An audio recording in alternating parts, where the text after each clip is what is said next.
Specialistët për hetimin e krimeve të Komisariatit të Policisë Shkodër referuan materialet në prokurori ku nisi procedimi penal për shtetasin iniciale DL 29 vjeç banues në Shkodër, pasi në ambientet e një subjekti tregtar është konfliktuar duke i shkaktuar dëmtime të lehta. Shtetasi inicialet PC 36 vjeç banues në Shkodër për motive të dobta.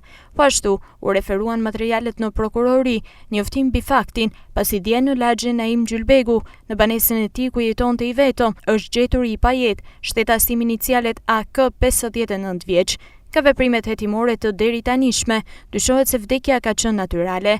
Specialistët e sektorit të qarkullimit rrugor referuan materialet në prokurori, ku nisi procedimi penal për shtetasin inicialet FB 45 vjeç banues në Shkodër, pasi duke drejtuar automjetin e tij ka përplasur një të mitur 8 vjeçare, e cila po ndërpriste rrugën. Si pasojë, e mitura ka pësuar frakturë në këmbë dhe pas ndihmës mjekësore në spitalin rajonal në Shkodër, u largua në drejtim të banesës.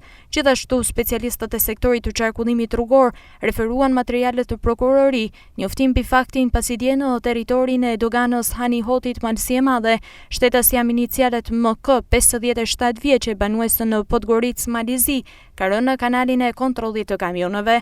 Si pasojë, është dëmtuar pasagjeria në automjet, shtetësia inicialet MD, e cila pas mjekimeve në spitalin rajonal Shkodër u dërguar për shërbime të specializuar në QSU të Tiranë.